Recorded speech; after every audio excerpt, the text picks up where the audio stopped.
Are you going to towel take your now. towel? Oh my goodness, twinning kitty!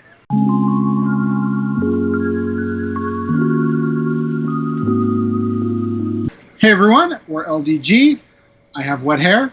I'm Brooks. I have bad hair, and I'm Kitty.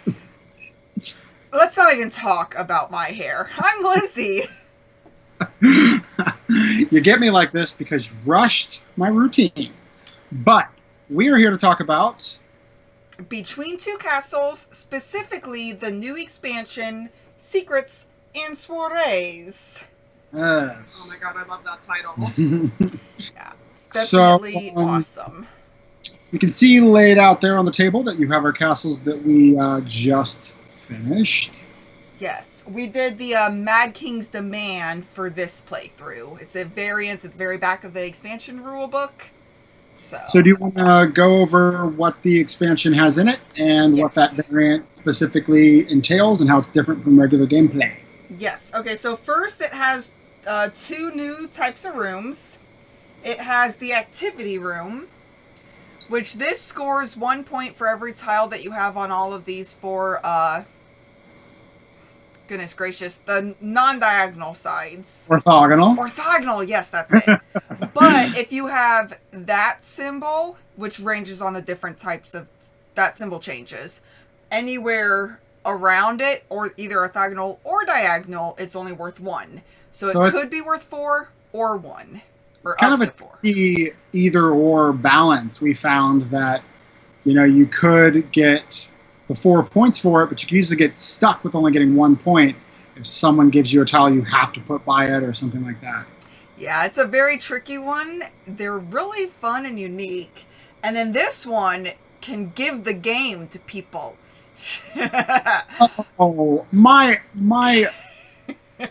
architectural perfection is what I'm saying. Obviously.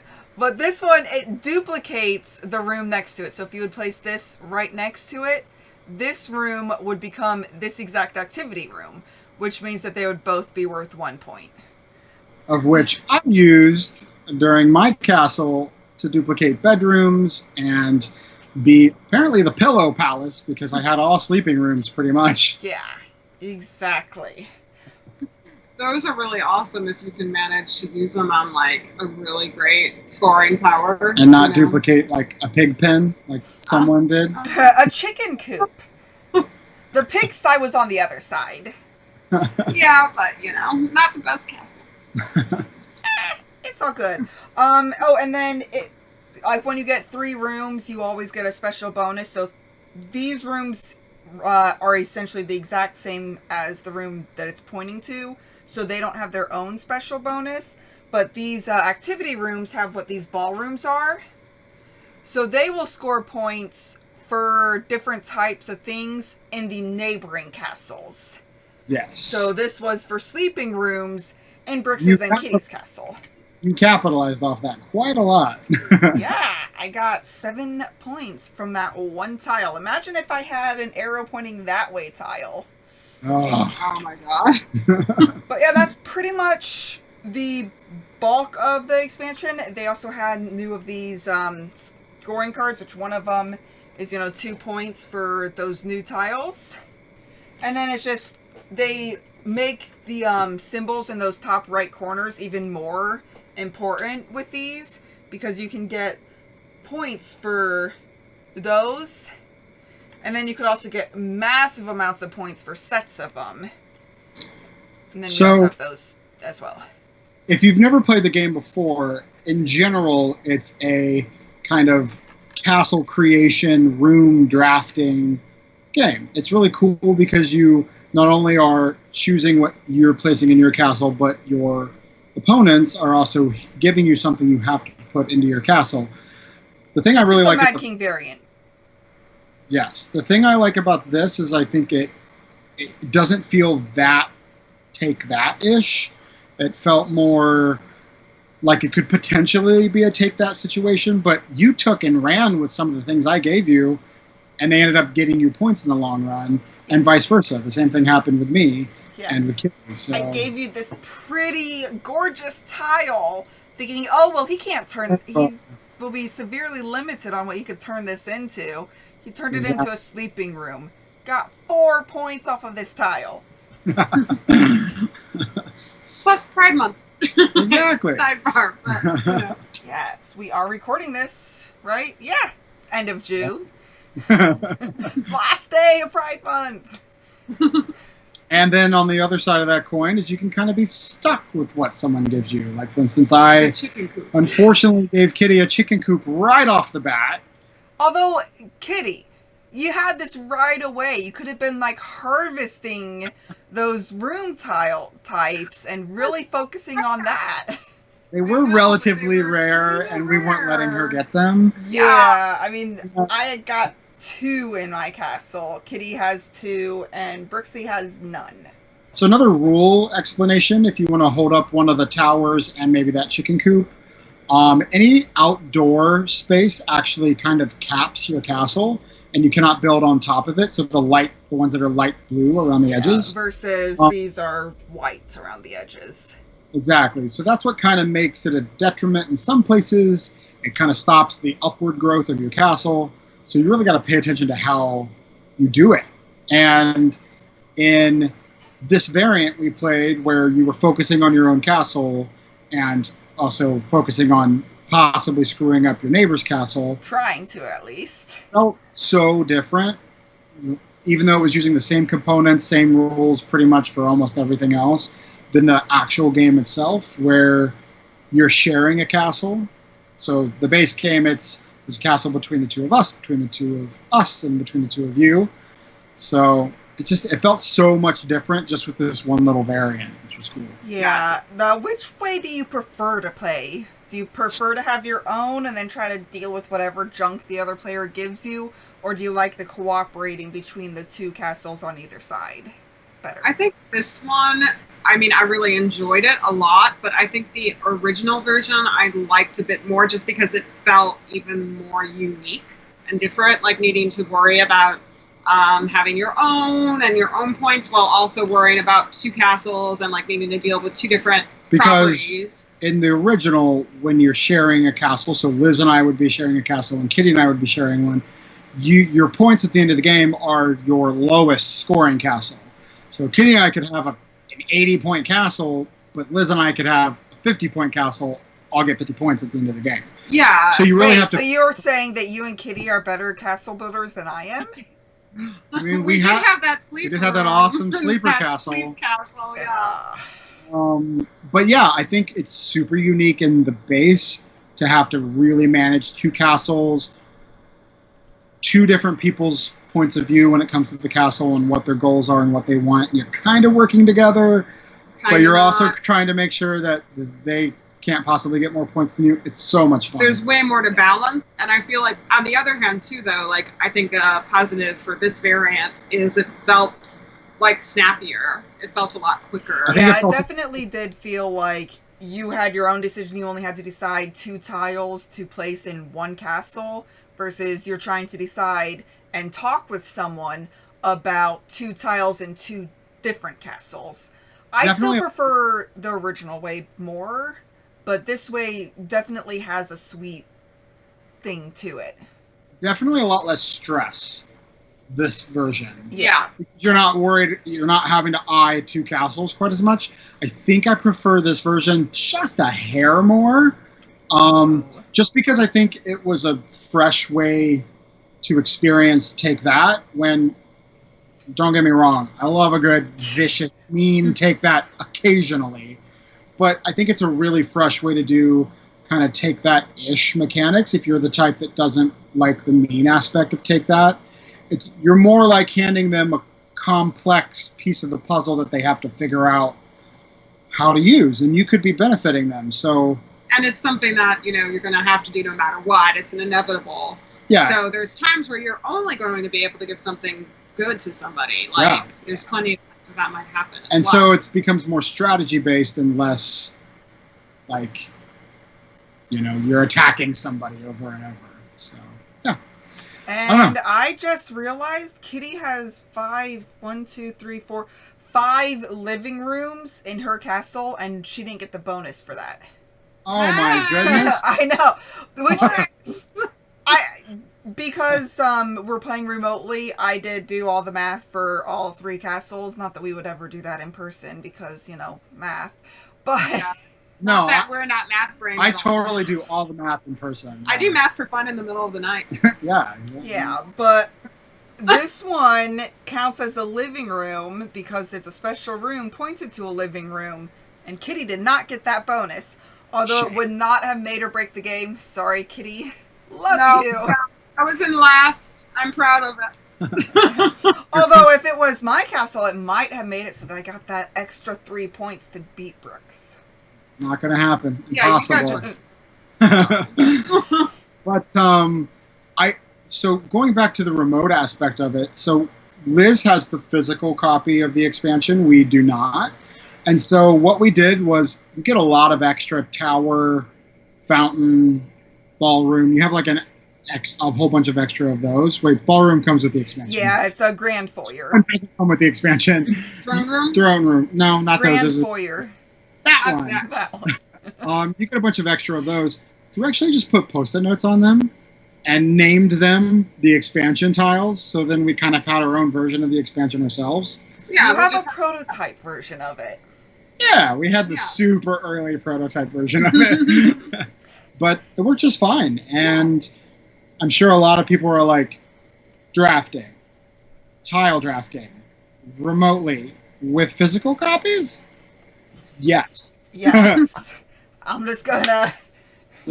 These are lifesavers for remote gamers. Product placement all the way. So, yeah, I think it made it so that we found a new... When we were first starting to do drafting games remotely, it made us have to kind of creatively discover new ways of doing it. Yeah. So yeah, it's not as challenging as it may look. It actually goes pretty quick too. Yeah, it felt like a low, like what we call patience rating or patience level. It felt like pretty low actually, being on the remote side for the expansions. And especially with you guys having a copy. If people don't have a copy, I feel like the patience level is a little bit higher simply because you're having to rely solely on pictures. Sure. When we didn't have a copy of the base game in the beginning, when we first played this, it was much more difficult. We still enjoyed it, but it was much more difficult. But having a copy, it was a breeze. Yeah, having a copy is definitely much better for this game specifically. Exactly. Although all games are better if you have a copy, really. I mean, let's be realistic. Yeah. We don't have duplicate games in our, collection for no reason. Exactly. So yeah. But is there anything you guys want to talk about the multi-person player before? Because I want to talk about the solo version that's included in the game. I can't really think of any negatives. I think that it gives people that infusion of take that in a very nice, strategic way if you're the type that doesn't like that. And I think it adds a completely different way to play the game that feels fresh. So I think it's a great addition. I would definitely, if I were recommending the game to someone, I would definitely recommend the expansion because... Yeah, I mean, it's not like there's not a large overhead of rules that you have to learn with this expansion. And I really like the copying tile. I think that is really interesting and adds a different level of strategy. So... Yeah, because like you were able to, like these... You were able to point this one down to copy this one, and then you were able to point this one over to copy this one. So you have... It's like if you could have had one pointing down again, you could have gotten like a sleeping room chain with just one sleeping room and copies. You gotta always love a good multiplier or bonus, like combo. Exactly, yes. But yeah, I mean, the expansion is definitely an easy add-in. The most complicated thing to wrap your head around is that this is an or situation with these activity rooms. Yes. That you can either score up to 4 points or you score 1. It's not you can score up to 4 and then an additional 1. Which, when playing them or when giving them to someone else for their castle, you've really got to be careful because, so for instance, Liz has a lot of the activity rooms in her castle, So I kept trying to give her the ones that if they were next to another activity room, it would negate 3 of the points. Yeah. So I had to like space them out. Thankfully, you get 2 tiles that you can place at the exact same time. So you can place them with, the tile in between to give that buffer that's required for the tile. Exactly. So yeah, there's our castles, and they look very different. Kitty's looks like a machine gun of some sort. Yeah, well, what's interesting is, like, yours kind of looks like this castle, which I do not remember the name of. Oh yeah, I was obsessed with the rule book, and how they had castle names for each of the players. It was so cool. But yeah, but like Kitty, like this is so yours. Like Brooks is, It's like Thor's hammer upside down a little bit. I could see that. Mine kind of looks like this one. Yeah. Yeah, definitely. Little nugget castle. Yours just looks like a big long town. Maybe like this? Does this one look like Brooks's enough? Yeah, let's go with it. Sure, that one's yours now, Brooksy. So, Solo. Tell us about Solo. Yeah, so Solo, I might want to actually grab the Solo rule book. There are 2 different versions. You can get the normal version and then what's called the introvert version. Just something I want to note about these. They're 2 different colors. This is like a darker color and this is a lighter color. This is where the rules change for the 2 different versions. So I definitely like that. There is one thing to note about this though. Unless I'm reading this completely wrong, these should match. The pictograms don't match. Yeah, so I'm like, that's the new castle that comes in the expansion, the new throne room, but they don't match the cards, so that I had to read that like 5 times. So I'm like, am I reading this wrong? But anyways, the actual gameplay. So the original version, you have 2 different automas that you're competing against. Okay. And I do have videos for both of these, although I made major rule goofs, of course, for both of them. Even though I've played them like 6 times now. I'm adored with the solos. But you have 2 different automas that you share a castle with, and then they share a castle. And you have, of course, they're all the way over there. But you have these cards that you lay out across the top, and they just go up in stacks. And then there's like a base score that they get.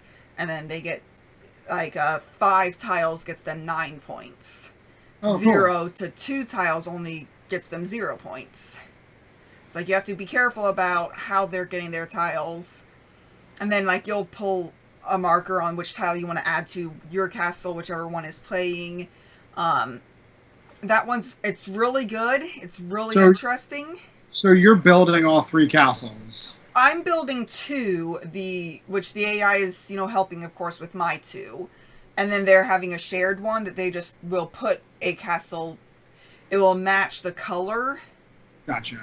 In their rows. And then when, of course, they, help me out at my castle, I'm going to tell them where to put it. I'm going to put it where it's beneficial. But they might, choose a junk tile. And I'm going, really, Roberta von Links? Really? Oh, is that the Automa player? Yeah, it's Roberta. It's for German for left and right. So we have Roberta von Links and Roberta von Reitz in the 2 castles. Yeah, so like you're building these 2 castles with the AI. And then they're sharing, these are the cards that go across the top.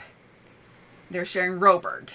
But I like it. It's nice. It's not my favorite way to play. My favorite way to play is actually the introvert version. Not only does it take like half the time, you're controlling your castle, and the AI is controlling theirs with that same 6 color things along the top. Mm-hmm. And you just will place your tile on which tile you want, and then you flip a card for the AI. They might take that tile, they may not, but it's based on your shared tiles have to share 2 to 4. If none of them do, which is what I messed up on the introvert version, if none of those shared tiles have the 2 to 4 in that top area, then all of them are valid. I was thinking that once there were 2 to 4 in the top castle, then only those were valid, or where you put your marker at. So then you count, it tells you on the card how many spaces to count, and then you put that castle in theirs, and then if your one that you marked is left over, you have to place that in your castle. Okay. So it's really interesting. Like you're deciding, okay, I really want this one, and you're just hoping they don't take it. And then if they take it, you'd have a backup generally. But it's really interesting. It's my favorite way to play solo, and I'm so glad they included an official solo variant with this expansion because you guys aren't always available. I'm sorry. And especially here lately, their jobs has picked up a lot. We're sorry. It's all good, but that was a long explanation for saying the solo version in this is really awesome. And the solo version, I'm going to give a different rating than the multiplayer version, which gets a different rating than the remote version. Wow. Okay. Okay, we're here for it. So, do you want to go first then? Yeah, sure. Okay, so in-person play for multiplayer is a 9 for the normal standard version, which is the same as the last time we did this. Yes. It's like an 8.75 for this version. It's like just barely under. Okay. So like if I had to go with a 0.5 system, I would rank it a 9. Okay, gotcha. But and then remote play is still an 8. With everyone having a copy though, it raises that to an 8.5. Okay, cool. So that is awesome. And then solo play is actually 2 different scores for solo play. Sorry. So the first solo play, I would rank that an 8. It's good. I like it. The introvert version, I would rate a 9, possibly even a 9.5. Like, Wow. I am adoring that introvert version. So, yeah. Cool. I can't wait awesome. till we get our hands on that copy so we can... Play it solo and see what I'm talking about. Not our Post-it note version, yeah. Oh, yeah, that too. Having the actual tiles instead of Post-its. I mean, I even drew on them and everything, so... I know. I heard about your ukulele-looking things for the activity. Didn't look like a ukulele at all. Not safe for work. Okay, Kitty, ratings. I think I would give both the original and the expansion either an 8.5 or a 9. So I might also be an 8.76 if that's a new thing we're allowed to do. That was what you thought your in-person play would be last time, Kitty. So there you go. So you have not changed. Huh. I was like Miss Cleo, like you were with the towel earlier. So I think I went up a little bit with mine since we got to play it in person. I'd say probably 9.5 with the base, and the expansion itself, they're so close, but I really think I like the expansion just a smidge more. So since we're all just freewheeling with the points here, I'm going to say like 9.55. I thought you were going to say 9.76. No, not that. It's not that much of a jump. So close. I just think they're so different, but they're still both so great. So I just... So I you feel don't like think it's almost any... like Sorry, Kitty, you guys had broken up, but what were you saying? just that they feel like completely different games in a way, like you were saying. Mhm.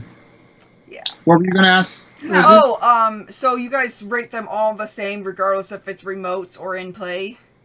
And I'm assuming when you're saying that you're talking about everyone having a copy. Yeah, well, I'm talking about now that we have a copy, that's how I really feel about it. Because it was, I forget what I rated it when it was not a copy because it's been so long. Yours was a 9 for remote play and 9.5 for in-person. Yeah, so like it's definitely having them in front of you is vastly, it enriches the play because you have to look at all these little symbols and you can see all the little things and how they work with each other and the other people's castles. So definitely in play, but honestly, I think if you're willing and you have the patience, this is a really good one to try remotely. I agree, especially if you're playing with friends that are out of state or family that are out of state. Maybe your daughter has moved off to college, and college students really don't have the budget. So being able to play games with your family when they're in Oregon and you're in Virginia, it's really important. Those are very specific examples. I also feel like it's a great way to see if you want to buy the game, which is something we do all the time. Because, I mean, the hobby is not the cheapest hobby in the world, especially when you get as many games as we have. It's nice to see, okay, you have a copy, I know we'll at least get to play it. let's see if it's something that we just have to have ourselves. So it's nice that way too. So give Remote Play a try. Infomercial. So yeah. Anybody have anything else? Let me just double check. Oh, I wanted to mention something about this insert. So Yes. this insert fits with this yellow one, like perfectly in the box. People were thinking that this expansion was decided before, like when the base game was made. People were like, well, if it fits so perfectly, it must have been decided before. Why were they holding out on things? They actually designed this expansion with the insert in mind. I mean, honestly, I feel like it could easily have been made after the fact, just because they might have had the ideas at the time but hadn't polished them off or decided how well they wanted it to work. And games do that all the time. I mean, this is the game we want you to have. We're not, you know what I mean? We're not going to give you all 50 other options we might have down the road. Like, look at things like Smash Up or, you know, living card games or things like that. Yeah, like, fill in the blank. Yeah. Sometimes they're just going to grow. So Yeah, but I thought it was interesting that they actually designed this expansion with the actual insert in mind. one thing that Stonemaier does is they really care about how their games are presented. Yeah, So the from how quality. they're packed inside to the quality of the components, and that's including the inserts. So I love it. Yeah, definitely a high production. Now the tiles, I think they're perfectly fine. I would not want them to be any thicker than this, and they're still the same as the original tiles, so they're consistent is what I'm trying to There's say. so many tiles that if they were any thicker, the box would weigh 50 pounds. So I think it's it does weigh that much. so I like that thickness. I think it's just fine. They're not flimsy. They're right at that right, you know, perfect spot. Yeah. They're nice and durable. Okay, well, that was our fresh thoughts for Between Two Castles of Mad King Ludwig. Still can't say that very easily off the tongue. Yeah, do you want to give a try to the expansion name? What is the expansion's name Secrets again? and Soirees. Secrets and Soirees. Ah, you got that one. But anyway, until next time, just remember to have fun. Be present. And be you. Oh, look at that. It's on your shirt and everything. Oh my goodness. Bye. Thank you all for watching. If you have any questions or comments, feel free to reach out to us. We would love to hear from you. Also, if you find value in our content, please like, comment, or subscribe. Let a friend or family member know that we exist. Help us spread our channel and bring remote gaming to a table near you. Thank you very much, and have a great day.